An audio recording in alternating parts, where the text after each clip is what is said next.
Assalamualaikum warahmatullahi wabarakatuh. Selamat datang kawan-kawan semuanya di channel Ngobor atau channel Ngobrol Horor ini. Masih bersama kami berdua, ada Biru, ada Bro Ayung di sana. Seperti biasa, Bro Ayung ini nanti yang akan membawakan cerita-ceritanya ke kawan-kawan semuanya. Sebelum itu, terlebih dahulu kami mau mengucapkan selamat tahun baru 2024 yang sudah biarlah berlalu. Kita songsong masa depan. Semoga tahun ini ya kita mendapatkan sesuatu yang terbaik. Amin. Dari tahun sebelumnya. Amin. Apapun itu semoga semuanya lebih baik. Itu aja, gak usah pakai lama-lama. Oh iya, terima kasih dulu untuk kawan-kawan semua yang udah kasih support, udah kasih dukungan dalam bentuk apapun itu di tahun kemarin. Semoga tahun ini juga support dan dukungan itu nggak berkurang. Terima kasih banyak. Amin. Bro Ayung, monggo waktu dan tempat dipersilakan. Baik, terima kasih Mas Biru. Tadi semua udah diwakilin semuanya Mas Biru ya. Saya langsung ke cerita. Langsung ke cerita Bro Ayung. Ada cerita apa hari ini? Baik, ini ada sebuah cerita. Saya pernah dapat cerita itu sekitar 10 tahun yang lalu. Luput mungkin dari beberapa kali tayang Ngobor, nyampe ratusan video ya. Sampai kisah itu belum pernah saya ceritakan. Jadi saya itu punya paman. Kalau orang tua kan sebenarnya anak tunggal, cuman sepupuannya orang tua itu punya suami, dia seorang driver, seorang supir bis antar kota, antar provinsi. Nggak ada yang supir pesawat gitu, nggak ada? Hampir, cuman waktu itu ya itulah, takut ketinggian Bi. Jadi beliau tuh tadinya mau jadi supir pesawat, cuman akhirnya kan beranjak mipil pelan-pelan. Dia itu dulu seorang pedagang lontar, kemudian mangkal di depannya klinik, kemudian di sana ada mobil yang operasional klinik, nyacak, ya kan, nyoba bawa pergi, akhirnya kan kasus. Maksudnya dia akhirnya bisa akhirnya dibikinin SIM ya sama pihak tadi, klinik tadi, jadilah supir klinik. Lama terus. SIM itu surat izin make gitu ya? Iya, tulisan surat tangan izin make, gitu. bukan dari kepolisian. Enggak, akhirnya bawalah bis. Gitu. Akhirnya dia kalau misalnya sama saya dulu pakai motor itu kayak terbang, maksudnya awak cilik laka rasanya, katanya nggak ada rasanya. Bawa mobil kecil juga bos begitu kan, karena biasa hari-hari pakainya bis, tapi ndak tronton sih. Cuman ya tadi, meskipun sopir bis kan identik itu orangnya itu biasanya gitu ya, kalau yang badannya ceking juga rada gimana ya, nyetili gitu ya, pakaiannya, necisnya, apa kacamata hitam, biasanya kan seperti orangnya berani lah, cenderung seperti itu. Yang gede, bodohnya gede, serem, ya kan. Kalau om saya sebut saja om aja ya, paman om, itu orangnya penakut banget Bi. Berkebalikan dari umumnya supir-supir itu yang pemberani itu. Yang jelek itu dia bawa bisnya malam, bukan tarikan siang. Jadi kalau siang berhenti berarti. Iya, kalau matahari mau terbit gitu, stop. Gitu. Jadi wong-wong wis wedinan ya, penakut, tapi dia bawanya bis keras di jalan malam lagi begitu ya. Jadi kalau mulai ada intens telepon itu udah agak murah, udah ada telepon mendingan lah, dia dulu pakai simpati itu selalu nelpon saya ketika ada di tol yang jalur-jalur yang sepi banget kayak gitu. Katanya alih-alih supaya nggak ngantuk, jadi kontakkan sama saya. Padahal itu mesti rasa takut. Yang lucu pas saya nongkrong di rumah itu masih telepon lama banget. Pas itu kok suaranya kayak ada suara duduk itu ke jalanan yang dilalui motor, bukan di dalam bis. Itu kan lebih kesenyap gitu ya. Lama-lama saya duduk di situ, orangnya datang gitu. Orangnya naik motor pakai headset. Itu katanya takut di daerah kali yang tempat saya itu loh. Takutnya ada beruncul, itu hantu kali yang endemik di sana. Guru, sampean katanya ada bis. Saya takutnya malah kalau di sini, katanya begitu. Dan malam pun kalau misalnya pipis, itu pasti minta antar sama istrinya, Vi. Nah, itu saking penakutnya orang tersebut. Takut karo brandal, takut sama tukang palak, takut juga sama hal-hal yang goib, meskipun dia nggak pernah ngerasain atau ada pertemuan langsung, kecuali pada saat ini yang mau tak ceritakan. Jadi suatu ketika beliau itu dari pangkalan mana, Roxy mungkin ya, Roxy ya Bi, paham ya. Sana kan ada pangkalan bis bayangannya. Jadi di sana bisnya nggak nyata, bayangan semuanya. semua, gaib bis. Gaib, bis gaib. Enggak, di sana ada pangkalan bayangan ya Bi ya. Pangkalan kecil lah ya di situ.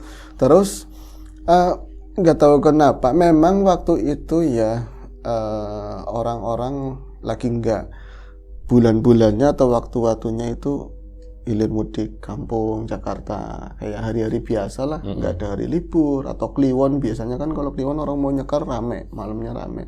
Itu sepi banget. Kata om saya, cuman bawa penumpang itu 2 orang. 2 orang, tapi kalau dari Jawa ke sana, ke Jakarta, Rame. itu katanya mending rame. Padahal ini ke Jawa-Jawa juga. Iya. Tapi kalau kampung kan ngomongnya ke Jawa, di sana Jakarta. Akhirnya tetap armada harus saya pulangin, nanti di sana mangkal mau berangkat lagi lah. Saya juga capek dari kemarin nggak pernah libur, mau dilempar ke teman yang lain, niatnya seperti itu, mau istirahat. Lah itu saya ngerasa ada hal yang janggal, kata paman saya. Janggalnya primen om?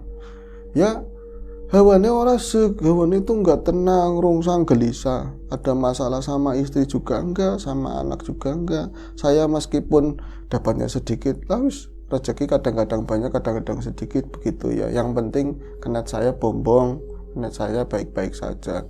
Terus pas di pangkalan tersebut, saya ada orang yang bilang begini, orang tua itu nggak kenal sama sekali. Kalau misalnya orang-orang di Jakarta sih banyak orang ya, tapi yang biasa jagongan-jagongan duduk-duduk di warung, dia apa kan familiar mukanya gitu kan, paham. Apalagi yang nyapa dia, ngajak ngobrol dia itu banyak kan kenal, kecuali penumpang gitu kan. Itu ada seorang tua, dia nggak pakai sendal yung, jadi kayak mirip-mirip kayak orang Baduy dalam sana.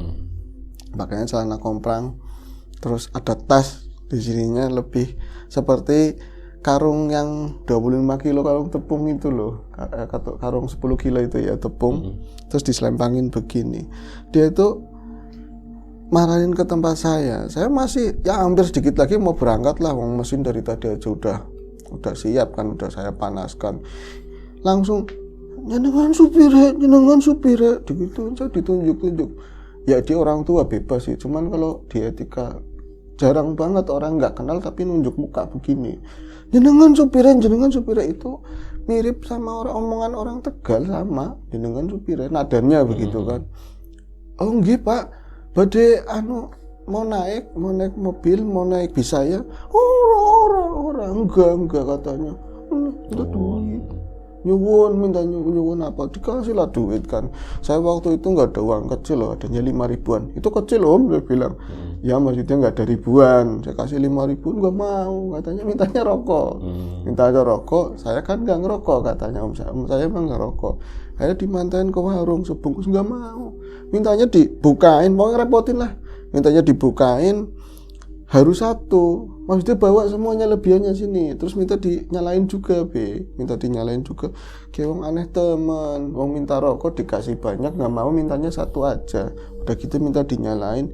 Dia cekel nggak batire, ini pegang untuk temennya, bisa seolah-olah dia tuh tahu saya nggak ngerokok.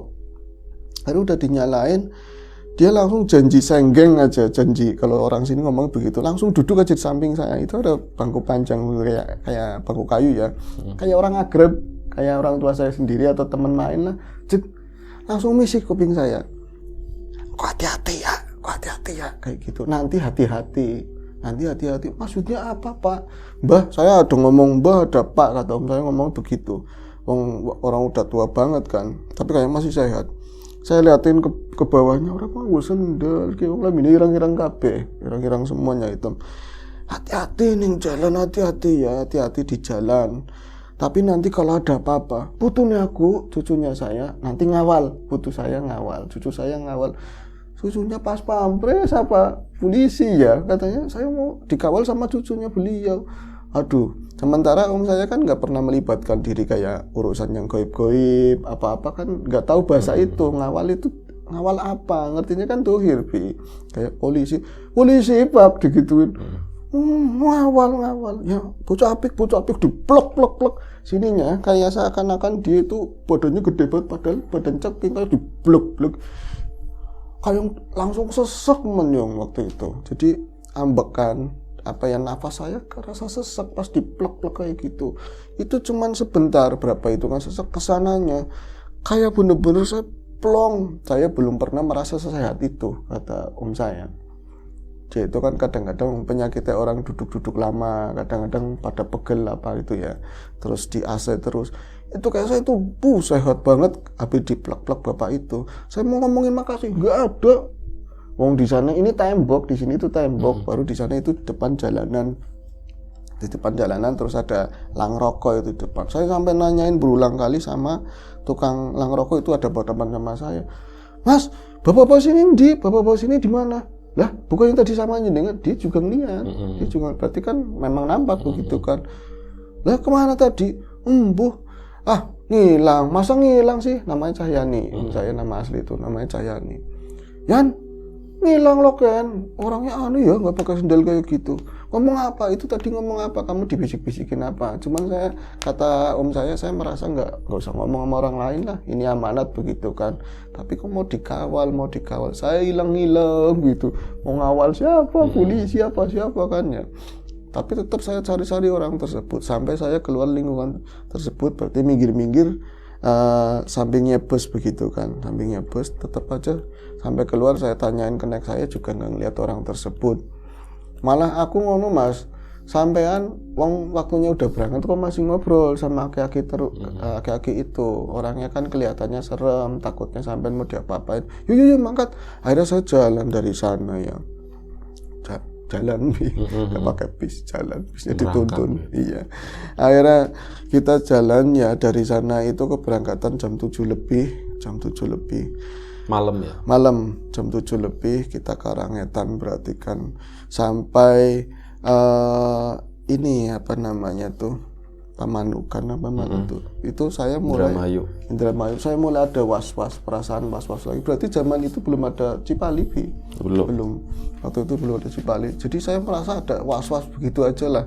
Perasaan itu was-was banget. Dan si Roni, berarti dia punya kenet namanya Roni, biasanya ngomong terus, minta dinyalain playernya lah segala macam. Biasanya ngomong gosipin apa aja, terutama gosipin perempuan. Itu bisa anteng, nggak ada suara apa-apa. Saya di dalam bis sampai aja yang penakut saya bilang, iya rasanya merinding. Terus kebayang yang awal siapa kayak gitu. Saya berulang kali lirik ke arah kaca yang di atas itu loh. Ada orang apa enggak gitu kan. Ya ada penumpang yang dua itu. Satu agak belakang, satunya di belakang saya sendiri, belakang kemudi. Matiin lagi, padahal itu kurang sopan ya, udah dinyalain, dimatiin, kayak gituin. Tapi perasaan memang ada, ada yang ngikutin saya. Maksudnya di dalam bis itu ada orang lain, tapi siapa ya? Sampai tetap nggak menemukan orang tersebut, terpengaruh sama omongnya bapak tadi. Iya, lah percaya orang Yung, katanya kamu percaya apa enggak? Saya itu ngelihat, bahkan bukan cuma saya sendiri, sama supirnya, sama keneknya lihat si Roni itu. Ada orang lain di pas bagian tengah bis. Jadi kan buat itu jalan itu. Iya, yang buat jalan maksudnya itu bagian tengah itu tempat duduk bagian deretan tengah lah.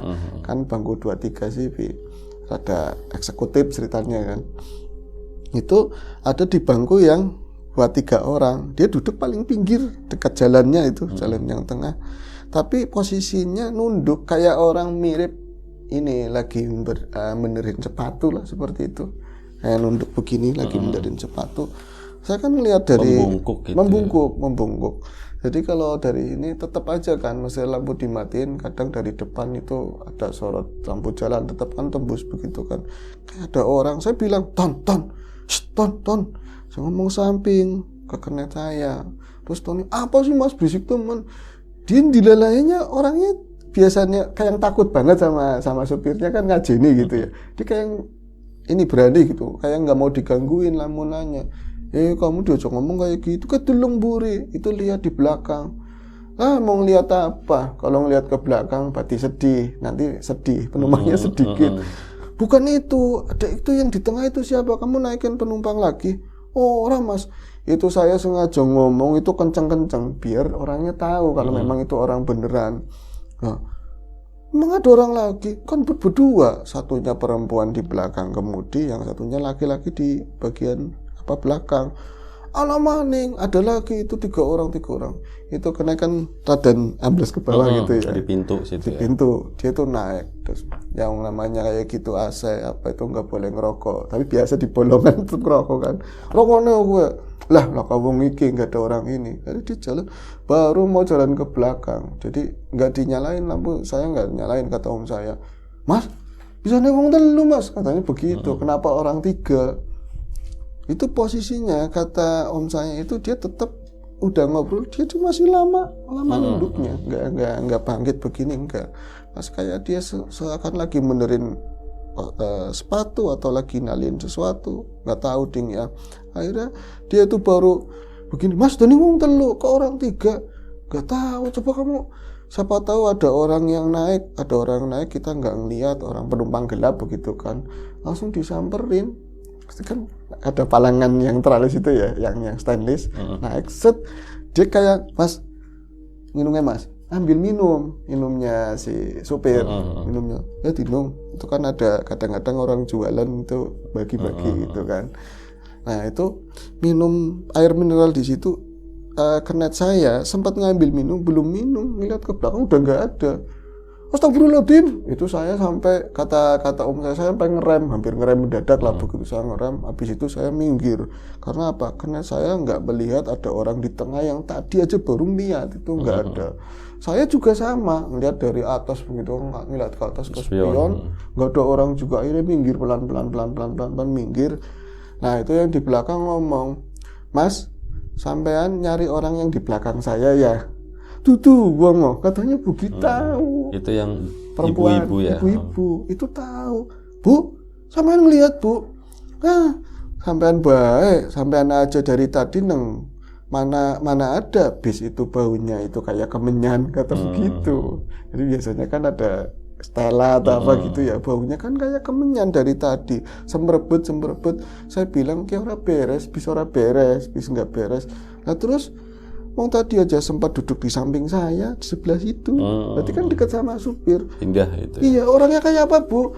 Orang tua, orang sendalan, Bi. Orang tua nggak pakai sendal. Pakaiannya hitam-hitam semua. Anggota tas kayak lo, Mas, putih. Malah tasnya sebelah sini. Nah, tas putih, tas yang bekasnya karung itu, karung tepung.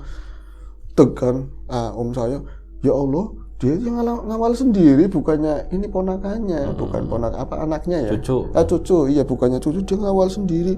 Berarti bukan orang, itu goib sama dengan menurut om saya itu setan. Yang goib itu setan semuanya. Itu mulai dik bu, jenengan matanya awas, bu bisa ngeliat orang mas, aku nggak lagi main, itu pasti ngeliat. Kalau lagi dapat dia itu pasti ngeliat, kalau nggak dapat nggak ngeliat. Sampai lagi dapat, iya mulan aku dinemen, makanya saya itu takut banget. Biasanya itu kalau lagi kayak gini sensitif, ya delat-delat aku kesurupan. Allah Akbar kata om saya, bisa jadi penumpang 2, satunya nggak ngurusin, ada obrolan apa bodo amat. Yang di belakang itu kayaknya sih ngerokok juga, bandel pemuda kan, nggak apa-apa lah. Itu yang ini katanya dia mudah kesurupan. Kalau misalnya kesurupan gimana di dalam mobil gitu kan? Akhirnya mandek dulu kan, minggir. Bu, sebentar ya bu, saya mau turun dulu sebentar. Ya nggak apa, mas, mau di situ mas, itu yang di belakang. Ya om, kalem, lagi udutnya. Itu mobil kayak gitu kan. Turun itu kompromian sama kenek yo. Jeprimen Ron, bisa nih ada penumpang gelap.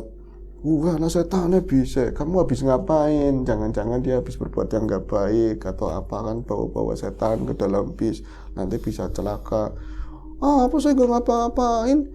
Itu kan, oh iya, bapak-bapak yang tua itu yang tadi ngobrol sama sampean, itu baru ingat si Roninya. Iya saya juga mikirin, tapi katanya dia ada yang ngawal nanti, hati-hati di jalan, ada yang ngawal cucunya. Bisa nih cucunya apa ke dewe, kenapa dia sendiri? Akhirnya itu improv kata om saya, emang orangnya agak lucu. Itu buka pintu, kami ngomong gini, wah, jare pan sing ngawal putune, katanya begitu. Jare katanya yang mau ngawal cucunya, bisa nih jenengan sih, jenengan tahu aku habis tua, katanya begitu. Mas jangan ngomong kayak gitu. So, aku bilang, oh masa sampai ngomong kayak gitu, tapi saya percaya, emangnya lucu banget. Lucu tapi penakut kan. Iya Song, akhirnya saya keluar lagi, itu Mas, aku ngerokok di situ mas, katanya. Dia ngerokok si Roni, sampai ngabisin rokok katanya. Saya itu yang penakut, tapi Roni saat itu dia kayak ketakutan banget gitu loh. Saya curiga dia itu habis ngapa-ngapain atau ngelakuin sesuatu apa. Saat saya berhenti itu area pemanukannya, manukan tapi udah mau dalam ayu ya, udah kesinian. Di sana itu ada rumah-rumah gubuk ya, biasa di pinggir jalan itu biasanya banyak Dekat sawah situ ya. kompresor gede, biasanya buat nambal-nambal ganti ban. Di sana itu ada ya rumah atau warung lah, kosong ya sepi, mungkin tutup ya, udah malam tutup. Saya berhentinya kan di depan itu, yang mungkin kalau misalnya ada apa-apa ada orang begitu, tapi jalan waktu itu sepi banget. Lah saya ngobrol-ngobrol sama si Roni, itu penumpang berdua, kalau nggak nurut ya udah bawa sendiri mobilnya, kata om saya. Lagi ngobrol-ngobrol, saya tuh geleg-geleg kan, katanya kayak gitu si Roninya. Saya ngeleg kan, apa om saya ngomong kayak gitu ke Roni, saya tuh ngeleg Ron. Ke Ron ngarepe dewek Ron, ke apa Ron, ke ngarepe dewek apa, di depan kita itu apa, katanya gitu. Endi mana itu ada drum kan, banyak belebatan oli. Di sampingnya ada nyala ini rokok, kayak ujungnya itu apa ya, yang merah-merah itu lateknya kan murut begitu kan, baranya itu kelihatan. Itu ada yang ngepang kaki kayak dengan kayak gitu loh. Mas, gue mas, itu kadang-kadang panggilnya ya nyanyi, kadang-kadang panggilnya mas. Ada orang di situ tadi nggak ada ya. Mungkin kita nggak ngelihat. Paraniyo iseng-iseng kita datengin, siapa tahu bisa ditanyain. Jangan-jangan ada kayak gitu, itu biasa di sini. Apa hantu dari tempat ini? Itu mau dideketin. Ternyata ya memang namanya dekat jalan, tetap aja kadang-kadang ada mobil lewat, apa kelihatan apa, itu kaki yang tadi di dalam. Langsung ya berdua-duaan hampir bareng saya itu, Mbah, nungguan Mbah, itu Mbah lagi duduk di situ. Dia cuma mesem. Dan nyelemong itu si Roni, katanya nyelemong itu apa ngomong spontan. Mbah jadi putune simpan ngawal, katanya cucunya. Dia cuma senyum. Terus jalan, dia bangkit jalan ke arah sawah sana. Jadi ke belakang, kayak bukan sawah-sawah ini sih, kayak tanah-tanah yang nggak ditanemin lah begitu, tapi lapang ke sananya ya. Akhirnya kami putuskan buat lanjutin perjalanan. Mas ndonga mas, sampe kan biasa ngaji, ndonga apa kayak yang keren-keren, maksudnya sing temenanan, yang bener-bener biar kita selamat. Ya wis, kita lanjutin perjalanan lagi yo, kata om saya kan. Pas saya baru duduk begini, lagi-lagi curiga, siapa tahu kaki itu ikut lagi kan. Pas ngeliat di kaca, itu ganti, adanya perempuan. Ya putune, kena kayak putune. Cucunya, maksudnya ini cucunya kaki tadi. Nah pas nggak lama, Ron, buri itu belakang, pepek, wong lorotok ya emang berdua. Wong telu maning, orang 3 lagi. Nah Roni ngeliat itu, saat itu Roni nggak bisa lihat, nggak lihat, cuma saya aja yang lihat. Itu kelihatan perempuan, tapi nggak jelas begitulah mukanya apa masih padahal terang tapi kayak semacam nggak jelas. Dia itu duduknya di bagian dekatnya jendela, ketutup juga ya. Ketutup sama bangku depannya, ya kelihatannya kayak seginilah, tapi duduknya sebelah kiri sana. Mungkin itu cucunya. Jalanlah kami ya, kata om saya, jalan hampir mau masuki perbatasan Cirebon sana, Palimanan mungkin dari situ. Terus saya tuh agak penasaran lagi, nggak ada apa-apa, katanya jangan-jangan karena dikawal semuanya jadi aman. Tapi memang lengang, kendaraan itu nggak sepadat kayak biasanya begitu ya. Akhirnya kayak jiwa takutnya, jiwa penasarannya om saya itu pengen mastikan sebenarnya mukanya kayak apa sih orangnya gitu kan. Kalau memang hantu secantik apa atau gimana, siapa tahu bisa dimintain, Mbak saya biar lebih sukses apa gitu, kata om saya begitu. Jadi mutus sama si Roni, Ron buri ya kena Ron, kamu itu ke belakang, itu pas masuki ada lampu merah di Cirebon. Nah apa sih mas, ada orang lain, sumpah demi Allah ada orang lain, kamu nggak ngeliat? Enggak mas, nanti wis ben, yang penting kamu ke belakang.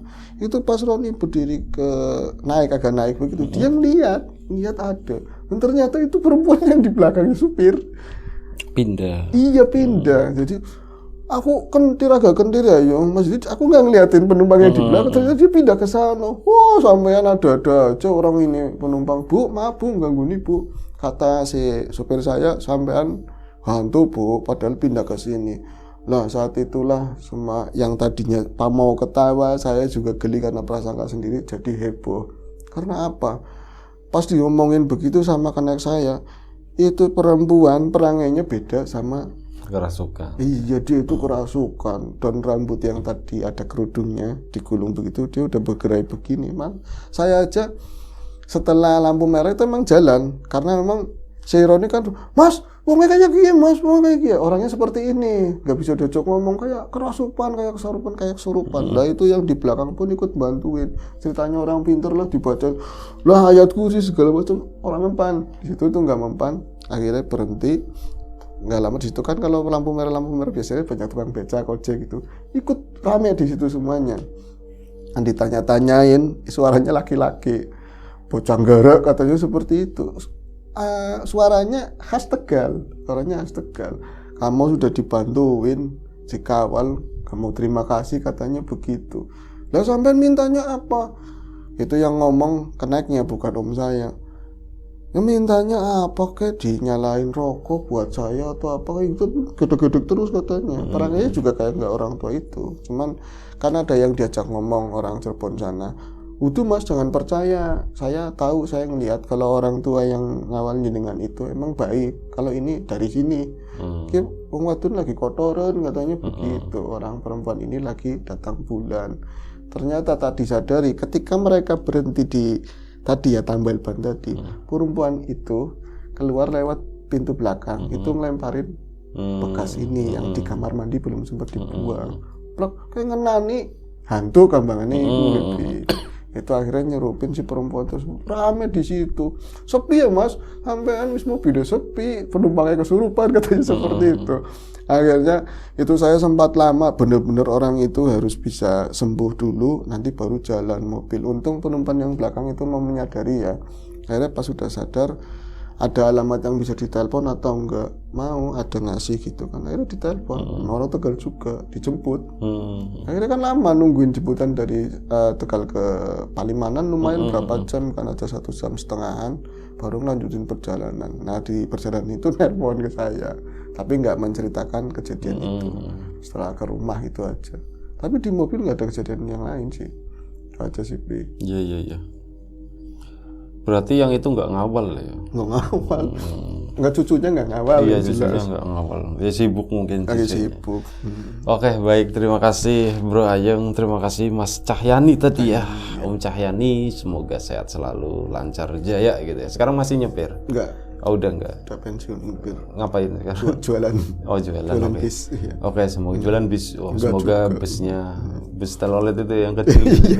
Semoga bisnya laris. Oke, baik. Terima kasih Bro Ayung, kawan-kawan di rumah juga terima kasih banyak.